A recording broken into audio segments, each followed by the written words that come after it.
Praise the Lord. परमेश्वर के पवित्र वचन में से हम निकालेंगे मत्ती रचित सुसमाचार उसका 17 अध्याय और उसकी 24 पद से लेके 27 पद तक। मत्ती 17। जब वे कफरनहूम में पहुंचे तो मंदिर का कर लेने वालों ने पतरस के पास आकर पूछा, क्या तुम्हारा गुरु मंदिर का कर नहीं देता? उसने कहा, हाँ देता है। जब वे घर में आया तो यीशु ने उसके पूछने से पहले ही उससे कहा, हे शमौन, तू क्या सोचता है? पृथ्वी के राजा महसूल या कर किनसे लेते हैं, अपने पुत्रों से या परायों से? पतरस ने उससे कहा, परायों से। तो पुत्र बच गए, तो भी इसलिए कि हम उन्हें ठोकर न खिलाएं। तू झील के किनारे जाकर बंसी डाल और जो मछली पहले निकले उसे ले। उसका मुंह खोलने पर तुझे एक सिक्का मिलेगा, उसी को लेकर मेरे और अपने बदले उन्हें दे देना। परमेश्वर पिता का इस वचन के लिए धन्यवाद करते हैं। आज के इस आशीषमय दिन के लिए भी प्रभु का धन्यवाद करते हैं। बीते समय की आशीषों के लिए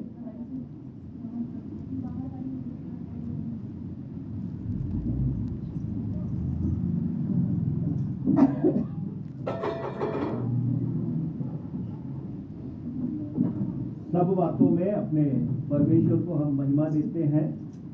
आज का जो संदेश है, जो मत्ती रचित सुसमाचार के 17वें अध्याय में हमने पढ़ा है, परमेश्वर का वचन जो प्रभु यीशु मसीह और पतरस के जीवन की एक ऐसी घटना पर आधारित है। यद्यपि कफरनहूम एक ऐसा स्थान जहां पे प्रभु यीशु मसीह के प्रति लोगों का जो व्यवहार है वो सकारात्मक नहीं रहा है, और इसलिए जब प्रभु यीशु मसीह उस मंदिर की तरफ आते हैं तो कुछ एक ऐसे भी व्यक्ति हैं जो इस बात की खोज में रहते हैं कि प्रभु यीशु मसीह के व्यक्तित्व के ऊपर प्रश्न लगा सके, उनके जीवन को किसी भी प्रकार से फंसा सके और उनके जीवन को दंडित करने पाए। और इसी प्रयास के साथ एक व्यक्ति के अंदर में ये उत्सुकता हुई, क्योंकि उसके पास एक बड़ी जिम्मेदारी दी गई थी कि वो मंदिर के अंदर आने वाले लोगों से क्या लेता था? कर कलेक्ट किया करता था। और इसीलिए जब प्रभु यीशु मसीह आए और उसके अंदर यही उत्सुकता थी, तो उसने पतरस से कहा कि क्या तुम्हारा गुरु कर नहीं देता है? और इस घटना के आगे हम इस बात को पढ़ते हैं कि पतरस ने अपने अंदर इस बात का स्वीकरण किया कि हमारा प्रभु कोई भी ऐसा काम नहीं करता जो अनुचित है, और इसी बात में उसने कहा कि हाँ वो देता है। और उसके बाद वे अपने घर चले गए और इस बात का जहन में प्रश्न रखे हुए कि क्या वास्तव में प्रभु कर देता है या नहीं। और प्रभु यीशु मसीह के उस अनुभव में जो पतरस के जीवन में प्रभु ने पाया और इस बात को देखा कि पतरस के मन में क्या चल रहा है, प्रभु ने उससे पुकारा और इस बात को कहा कि राजा और जो सामान्य लोग हैं, कर किसके लिए है? तो सबने उत्तर दिया, पतरस ने उत्तर दिया कि कर किसके लिए है? परायों के लिए। और उसके बाद प्रभु इस बात को कहते हैं, इसका अर्थ यह है कि जो बच्चे हैं, जो बालक हैं, वे क्या हैं? स्वतंत्र हैं। उनके पास किसी प्रकार की दायित्व नहीं है, उनके पास किसी प्रकार का बोझ नहीं है, वे बंधुआ नहीं है। और उसके बाद फिर प्रभु यीशु मसीह ने उस झील के किनारे झील में जाल डालने और उस बंसी के द्वारा मछली पकड़ने का आदेश दिया। एक ऐसी घटना जो प्रभु यीशु मसीह अपने सेवकों के लिए, आपके और मेरे जीवन के लिए, और विशेष रूप से पतरस के लिए एक बड़े परिवर्तन और सामर्थ्य के प्रकटीकरण को बताता है। मेरे प्रियो, इस बात को हमेशा स्मरण रखें कि आप और मैं जो विश्वास को लेके आगे बढ़ते हैं, हमारे जीवन निश्चय हमेशा एक सा नहीं होता है, और अपने जीवन में अपने परमेश्वर के नियंत्रण को और परमेश्वर की सामर्थ को अपनाते हुए अपने हर एक दायित्वों को पूरा करना हमारी जिम्मेदारी है। बहुत बार हम कमजोर पड़ जाते हैं, बहुत बार हमारे जीवनों में भी प्रश्न उठता है, शंकाएं आती हैं कि क्या वास्तव में ये जो हम विश्वास रखे हुए हैं, जो हम सोच रहे हैं, सही है या नहीं है। और बहुत बार हम उन शंकाओं के जाल में अपने जीवन को ऐसा उलझा देते हैं कि अपने विश्वास को हम क्या करते हैं, कमजोर करने लगते हैं। और इसलिए आज की शाम में हम कुछ बातों के द्वारा इस बात को सीखने का प्रयास करेंगे कि परमेश्वर हमारे जीवन में कितना महान है। वैसे तो 3 बड़ी बातें हैं, लेकिन आज जितना मैं प्रचार कर सकता, नहीं तो अगली बार हम उसको और आगे बढ़ाएंगे। परमेश्वर ने जो प्रभु यीशु मसीह के इस घटना के द्वारा हमें आज सिखाने के लिए रखा है, उसमें जो सबसे पहली बात तो जो हम सीख सकते हैं, और वह यह है कि प्रभु यीशु मसीह जब इस पूरे वृत्तांत के बीच में पतरस के जीवन को देखता है, उसकी उलझन को देखता है। हम सब जानते हैं कि पतरस ने एक बात जो उस टैक्स कलेक्टर को कही थी, उसके अंदर उस बात के प्रति क्या था, शंका थी, है ना। उसने बोल तो दिया कि हाँ मेरा प्रभु क्या करता है, कर देता है, लेकिन शंका इसलिए थी क्योंकि उसने व्यक्तिगत रूप से उसे ऐसा करते हुए देखा। यदि देखा होता तो जो उसके अंदर की जो उलझन है, जो उसके अंदर का जो कश्मकश उसके जीवन में चल रहा है, जो बेचैनी उसके जीवन में उसके चेहरे में नजर आ रही है, वह निश्चयता में बदली होती, है ना। यदि उसने देखा होता, उसने अनुभव किया होता, तो वह दृढ़ता से इस बात का अंगीकार करता। हम थोड़ी देर पहले प्रभु की आराधना कर रहे थे, तो एक गीत गाए थे जिसमें हमने कहा, कामों में है वो कैसा, कामों में है वो कैसा कामिल, उसकी क्या बता, उसकी कुदरत बता, उसकी सामर्थ को बता, उसकी महिमा को बता कि वो कैसे काम हमारे जीवन में करता है, कैसे सामर्थ के काम हमारी जिंदगी में करता है। और इसलिए जो व्यक्ति स्वयं व्यक्तिगत रूप से अपनी जिंदगी को परीक्षण करता है, अपने जीवन को देखता है और इस बात को देखता है कि मेरे जीवन में कैसे बड़े काम परमेश्वर ने किया है, वह उसके कामों को दृढ़ता से बता सकता है, क्योंकि उसका व्यक्तिगत अनुभव है। उसने उन कामों में परमेश्वर के सामर्थ्य को देखा है, उसने परमेश्वर के ईश्वरत्व का अनुभव किया है, और इसलिए जब वो किसी को कहेगा तो उसके कहने में किसी प्रकार की शंका नहीं होगी, उसके अंदर एक दृढ़ता होगी, उसके अंदर निश्चयता होगी, उसके अंदर एक हियाव होगा, क्योंकि जो कुछ वो कह रहा है वो किसी प्रकार से शंका से भरा, किसी प्रकार से उसमें शंकाएं नहीं की जा सकती।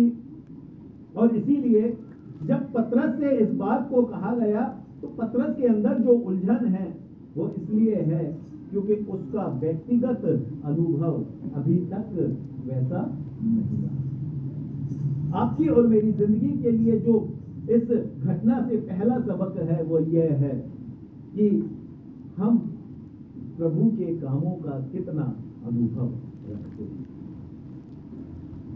क्योंकि यह घटना हमको परमेश्वर के ईश्वरत्व और सामर्थ्य को बताती है।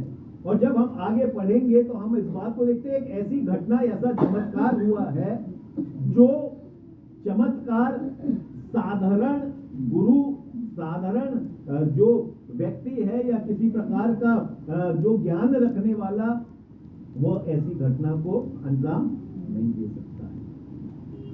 तो एक बात जो सबसे पहली हमको समझना है कि बाइबल का परमेश्वर और हमारा प्रभु कैसा प्रभु है, उस प्रभु को समझें, उसकी सत्ता को समझे, उसकी सामर्थ को समझे। उसके विषय में परमेश्वर का वचन इस बात को कहता है, ये पूरी घटना इस बात को बताती है कि वो सर्व सामर्थी प्रभु है।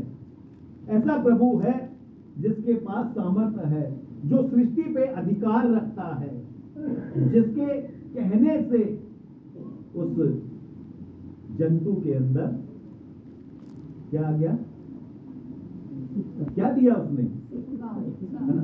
ये एक अपेक्षाओं से परिपूर्ण बात नहीं है। आप कल्पना कीजिएगा कि जो मछली है उस झील के अंदर, उस मछली के अंदर वो सिक्का आया कहां से? कई लोगों के अंदर प्रश्न होगा कि किसी ने डाला होगा उसने, लेकिन बाइबल इस बात को बताते कि स्पेसिफिक प्रभु इस बात को कहता, तू जो बंसी डालेगा और जो मछली सबसे पहले निकलेगी उसी के मुंह में। और इसीलिए ये इस बात को बताता है कि सृष्टि में आपके और मेरे प्रभु का कितना बड़ा अधिकार है।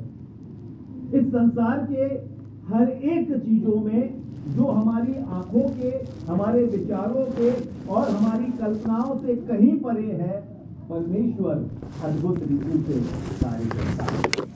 और इसलिए शंकाओं से परिपूर्ण यदि जीवन है तो हमको वास्तव में अपने जीवन का परीक्षण करना होगा, अपने प्रभु की सामर्थ को अनुभव और अपने प्रभु की सामर्थ को अपने व्यवहार में उसको देखना होगा, निहारना होगा, ताकि प्रभु जो सामर्थी, सर्व सामर्थी प्रभु है, वह हमारी जिंदगी में एक अद्भुत गवाही को प्रकट कर सके।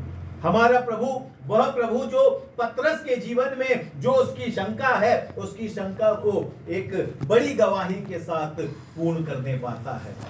और इसलिए बाइबल का परमेश्वर सबसे सामर्थी है, सर्व सामर्थी प्रभु है। न केवल वह सर्व सामर्थी है, लेकिन हम इस बात को देखते, पतरस ने कहा कुछ नहीं था, लेकिन प्रभु यीशु मसीह सब समझ गए। उसने कहा कुछ नहीं, लेकिन प्रभु उसके चेहरे को देख के सब कुछ समझ गए। हमारा प्रभु सर्वज्ञानी है, उसे मालूम है। परमेश्वर का वचन इस बात को जानता है, इस बात को कहता है कि हमारा प्रभु हमारी चिंता करने वाला प्रभु है, हमारा प्रभु हमारी फिक्र करने वाला प्रभु है, हमारा प्रभु हमारे जीवन की हर एक उलझनों को जानने वाला प्रभु है। और इसलिए परमेश्वर का वचन इस बात को कहता है कि तुम्हारे मांगने से पहले तुम्हारा परमेश्वर क्या है, जानता है कि तुम्हें किन बातों की आवश्यकता है, किन चीजों की आवश्यकता है। और इसीलिए क्योंकि बाइबल का परमेश्वर जिस पे हम विश्वास करते हैं, वह आपके और मेरे दिल की अभिलाषा को, हमारे जीवन की जरूरतों को हमसे बेहतर जानता है, उस परमेश्वर के उस अनुग्रह को अपने जीवन में और अधिक उतारने की आवश्यकता है। क्योंकि हमारी जिंदगी ऐसे ही नहीं है कि हम बड़े निश्चयता और निश्चिंता के साथ अपने जीवन को व्यतीत कर लें, लेकिन परमेश्वर यह निश्चिंता हमको इसलिए देता है क्योंकि परमेश्वर हमारा ध्यान रखता है। जो लोग अपने जीवन को प्रभु के हाथ में सौंपते हैं, जो लोग ने अपने जीवन को प्रभु को समर्पित कर दिया है, वे जो अपने आप को, अपने जीवन को परमेश्वर के हाथ में छोड़ देते हैं, है ना। अभी हमने क्या कहा, गीत गाया, कल की चिंता में व्याकुल, कल की चिंता में आज तक प्रभु हमको आगे भी। ये दृढ़ता, ये विश्वास हमारे जीवन में तब होगा जब हम इस बात को जानेंगे कि प्रभु जो मेरे जीवन में करता है, वो मेरे हृदय को जानता है, मेरी जरूरतों को जानता है, मेरी कमियों को जानता है। दाऊद की प्रार्थना कितनी खूबसूरत प्रार्थना है, कहता है तू जांच कर मुझे, है ना, 139 में लिखा ना, तू जांच कर मुझे, जान ले कि कोई भी ऐसी बात मेरे हृदय में। अद्भुत परमेश्वर है जो मनों को जांचता है, अद्भुत परमेश्वर है जो हमारी कमियों को जांचता है, अद्भुत परमेश्वर है जो हमारी जरूरतों को समझता है और जो हमारे हृदय की हर एक अभिलाषाओं को जानता है। पतरस ने कहा कुछ नहीं, लेकिन प्रभु सब कुछ जानने वाला प्रभु है। और ये घटना हमको इस बात को बताती है कि हमारा परमेश्वर ऐसा ही परमेश्वर नहीं है कि हम अपने विश्वास में कमजोर हो जाएं और शंकाओं को अपने जीवन में प्रभावी होने दें। लेकिन इस बात की दृढ़ता को अपने जीवन में रखें कि जो हमारा परमेश्वर है, जिसके ऊपर हम विश्वास के साथ आगे बढ़ते हैं, निश्चयता के साथ आगे बढ़ते हैं, वो हमारी कमियों को भी जानता है, हमारी जरूरतों को भी जानता है, हमारे हृदय की हर एक पुकार को भी समझता है। और जब हम उस परमेश्वर पे विश्वास करते हैं, यिर्मयाह उसका 29वें अध्याय की 11 पद में लिखा हुआ है, जो योजना परमेश्वर की है, जो कल्पनाएं परमेश्वर की है, वह किसी भी प्रकार से हमारे जीवन के लिए हानि नहीं वरन लाभ की है। क्योंकि परमेश्वर ने हमारे जीवन के लिए उत्तम योजना को बनाया है, परमेश्वर ने हमारे जीवन के लिए एक उत्तम विचारों को रखा है, और जो भी परमेश्वर अपने लोगों के जीवन के लिए करता है वो कभी भी हानि नहीं लाती है। यद्यपि संघर्ष नजर आ सकता है, यद्यपि चुनौतियां सामने दिख सकती हैं, लेकिन अंततः परमेश्वर उसके पीछे अपनी भलाइयों को प्रकट करता है। अंततः परमेश्वर उसके उपरांत अपने लोगों पे अपनी अच्छाइयों को दिखाता है। और इसलिए ये घटना हमको इस बात को बताती है कि जो परिस्थिति है, जो समय है, उसमें दृढ़ता कितनी आवश्यक है, जो पतरस के जीवन से हम देखते हैं। हमारा परमेश्वर वह जो चिंता करने वाला प्रभु है, वह जो सृष्टि करता है, वह जो सर्वज्ञानी है, वह परमेश्वर जो हमारे जीवन में आदर्श है ना, वो एक मिसाल है। प्रभु यीशु मसीह ने इस बात को कहा, जब हम इसको पढ़ते हैं तो कहा कि किसी को हमारे द्वारा क्या ना लगे, ठेस ना लगे, है ना, लिखा हुआ है, किसी को हमारे द्वारा ठेस ना लगे, इसलिए तू जा और जो पैसा मिलेगा, जो सिक्का मिलेगा, उसे कर के रूप में तेरे और मेरे लिए दे।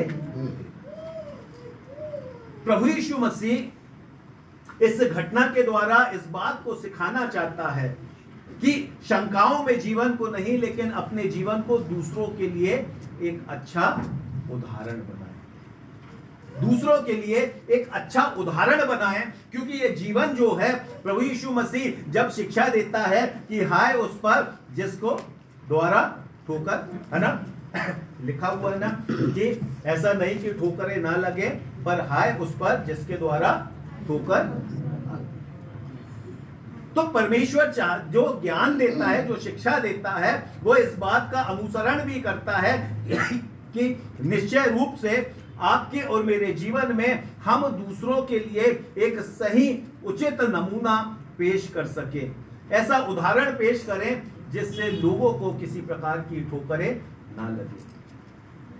और ये इसलिए भी जरूरी है क्योंकि जो सेवा की गई है, जो कार्य प्रभु यीशु मसीह का है, जो उद्देश्य प्रभु यीशु मसीह का है, उस उद्देश्य के प्रति वह किसी भी प्रकार के अवरोध को ना आने दे।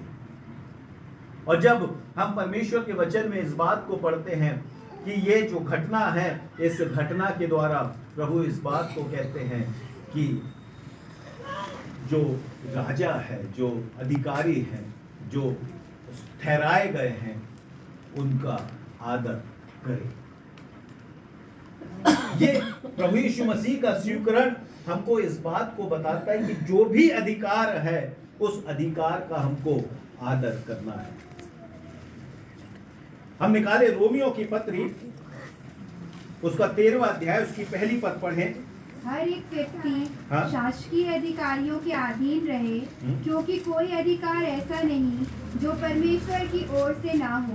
देखिए, परमेश्वर का वचन इस बात को कहता है, कोई भी अधिकार ऐसा नहीं जो परमेश्वर की ओर से ना हो। ये प्रभु यीशु मसीह की शिक्षा है, ये प्रभु यीशु मसीह का एक व्यवहार है जो अपने जीवन से इस बात को स्वीकार करते हैं। क्योंकि प्रभु ने जब कहा था, जब उससे पूछा गया कि क्या कैसर को कर देना उचित है या नहीं, तो प्रभु ने क्या कहा, जो परमेश्वर का है, मतलब जो जिसका अधिकार है उस अधिकार का आदर करें। और आपकी और मेरी जिंदगी के लिए आवश्यक है इस सबक में कि हम जब इस संसार में हैं, इस संसार में बहुत बार हम हीन हो जाते हैं। बहुत बार हम इस बात के लिए अपने विश्वास को कमजोर करते हैं कि ये तो मेरे विरोध में है, ये तो मेरे पक्ष में नहीं है, ये तो हमारे लिए उचित नहीं करता है, ये हमारे खिलाफ हमेशा कार्य करता है। लेकिन यदि उसके ऊपर अधिकार दिया गया है, परमेश्वर का वचन इस बात को कहता है कोई भी अधिकार ऐसा नहीं है जो परमेश्वर के द्वारा। इसी का 12वां अध्याय निकाले, रोमियो का 12वां अध्याय और उसकी 18वीं पद पढ़े। 12वें अध्याय की 18 पद।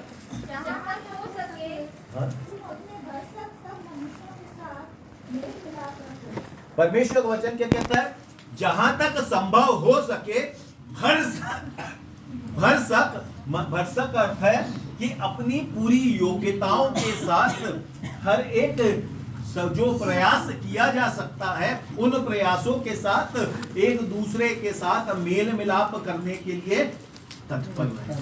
किसी भी प्रकार से किन्हीं भी लोगों के बीच में हो सकता है कि वे काम में अवरोध हो सकता है कि वे बाधाएं उत्पन्न करते हो, लेकिन अपने विश्वास को मजबूत करना है, अपने विश्वास को दृढ़ करना है। तो इस बात को हमेशा स्मरण रखें कि प्रभु हमसे चाहता है कि हम उन अधिकारों का आदर करें और अपने प्रयासों में कभी भी कमजोर ना हो, अपने प्रयासों को कमजोर होने ना दे। हम थिस्सलुनीकियों की पत्री निकालें, पहला थिस्सलुनीकी उसका 4वां अध्याय और उसकी 11वीं पद पढ़ें। और जैसे हमने तुम्हें आज्ञा दी है वैसे ही चुपचाप रहने और अपना अपना काम काज करने और अपने हाथों से कमाने का प्रयत्न करो। देखिए, प्रभु यीशु मसीह आदर्श इसलिए देता है क्योंकि प्रभु इस बात को कहता है कि अधिकारों का आदर करना है, अपने परिश्रम में कमजोर नहीं होना है। और इसलिए प्रभु ने कहा तुम सिखाए गए हो, जो तुम्हारी जिम्मेदारी है, जो दायित्व है, उसे बड़ी ईमानदारी के साथ उन दायित्वों को क्या करो? पूरा करो। जो काम सौंपा गया है उन कामों को करें। इस बात के लिए नहीं, मैं पहले भी इस बात को कहा, बहुत बार हम लोग काम करते हैं इसलिए क्योंकि हमको उसके प्रति में क्या मिलता है? पैसा मिलता है या पेमेंट मिलती है ना। लेकिन जब हम काम करें तो इस उद्देश्य से करें कि हम किसी व्यक्ति के लिए नहीं, लेकिन अपने प्रभु की महिमा के लिए करते। और जब हम प्रभु की महिमा के लिए कार्य करते हैं, हमारे अंदर वो विश्वास योग्यता स्वतः ही आती है। हमारे अंदर प्रभु वो कार्य करता है जो अद्भुत रीति से सफलताओं को लेके आता है। और इसलिए मेरे प्रियो, परमेश्वर का वचन जो हमको कहता है तुमने इस शिक्षा को पाया है, और उस विश्वास के साथ जब अपने कार्य को हम करते हैं, प्रभु की उसी शिक्षा के अनुसार अपने जीवन के उस अनुभव को हम और भी अधिक बढ़ाने पाते हैं, और भी अधिक दृढ़ करने पाते हैं। एक और पद हम पढ़ें, पहला पत्रस उसका 3रा अध्याय और उसकी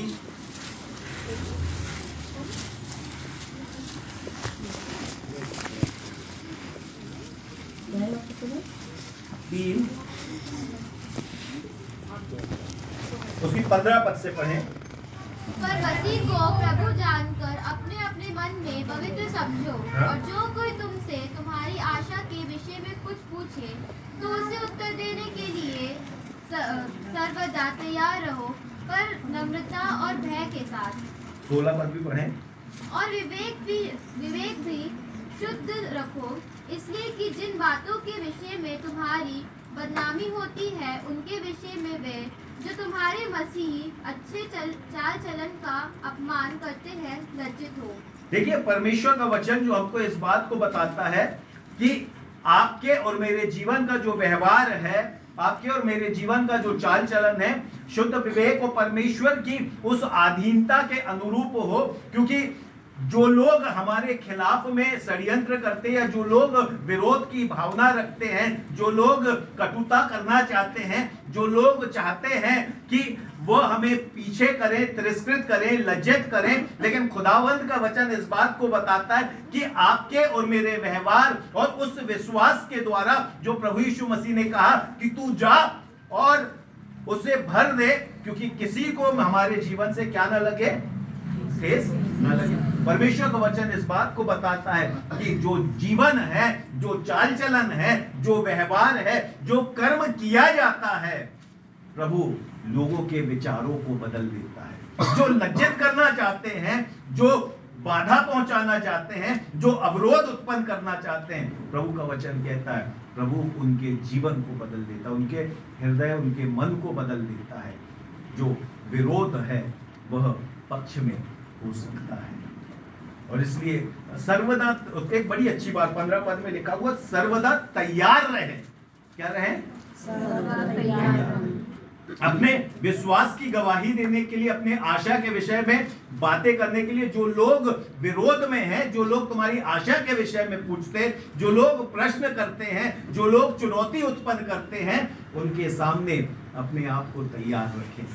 अपने व्यवहार के द्वारा, काम के द्वारा, अपने जीवन के उस जयवंत विश्वास के द्वारा। इसलिए क्योंकि प्रियो, ये घटना हमको इस बात को बताती है, पतरस से प्रभु यीशु मसीह इस घटना के दौरान इस बात को कहते हैं कि जो हमारे जीवन के लिए उचित है वह हम कर सकें, जो हमारे जीवन के लिए आदर्श है, जो हम दूसरों को दे सकते हैं, उसे हम प्रकट कर सकें। और ये हमारी जिंदगी के लिए जरूरी है मेरे प्रियो कि आप और मैं जो इस संसार में हैं, अपने प्रभु को पहचाने, अपने प्रभु की सामर्थ को पहचाने और अपने जीवन को अपने प्रभु के हाथ में सौंपे।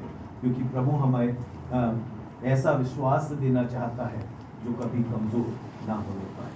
और इसलिए प्रभु का वचन कहता, कोई तुम्हारी आशा के विषय में पूछे तो उनका उत्तर देने के लिए तैयार है। इब्रानियों उसके 13वें अध्याय की 23 पद में लिखा हुआ है, और तू अपने आशा के अंगीकार को दृढ़ता से पढ़े। क्या लिखा है? तुम्हें ये ज्ञात हो, इब्रानियों 13:10 का रहेगा या 4 का 14 पढ़ने। इसलिए जब हमारा ऐसा बड़ा महायाजक है जो स्वर्गों से होकर गया है, अर्थात परमेश्वर का पुत्र यीशु, तो आओ हम अपने अंगीकार को दृढ़ता से थामे रहें।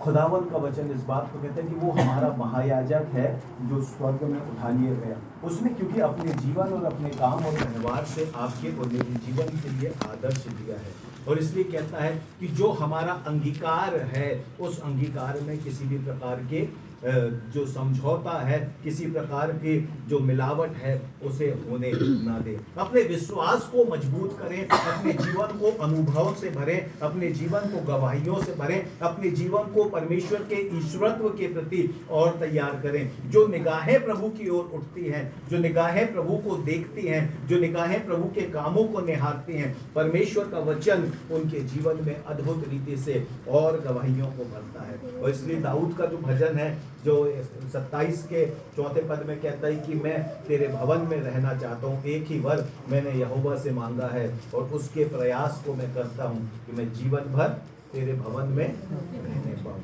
तेरी मनोहरता को निहार सकूँ और तेरे कामों पर ध्यान किया करूँ। वो ध्यान जो प्रभु हमारे जीवन में करता है, उन कामों पर ध्यान लगा सके। तो आज के इस दिन में हम इस बात को सीखें इस घटना के द्वारा कि पतरस के जीवन में प्रभु ने एक अद्भुत गवाही को भरा है, अद्भुत काम को दिखाया है कि परमेश्वर कैसे अद्भुत कार्य कर सकता है। आज की शाम में इस बात को समझिए कि आपका परमेश्वर, हमारा परमेश्वर हमारी जिंदगी में भी वही परमेश्वर है जो पतरस को गवाहियों से भर सकता है, वो हमें भी अद्भुत आशीषों से भर सकता है। अपने जीवन में प्रभु के कामों को होने दे, उसके कामों को निहारे, उसके कामों पे ध्यान करें कि वो जो सामर्थी प्रभु है, जो सर्वज्ञानी प्रभु है, जो चिंता करने वाला परमेश्वर है, जो आदर्श प्रदान करने वाला प्रभु है, जो हमें प्रेम को प्रकट करता है और सब जरूरतों को पूरा करता है, वही प्रभु आज हमसे चाहता है कि हम उस प्रभु की महिमा को अपने जीवन में देखने पाएं, प्रभु की सामर्थ्य को अपने जीवन में निहार सकें। आइए अपनी आंखों को बंद करें और अपने परमेश्वर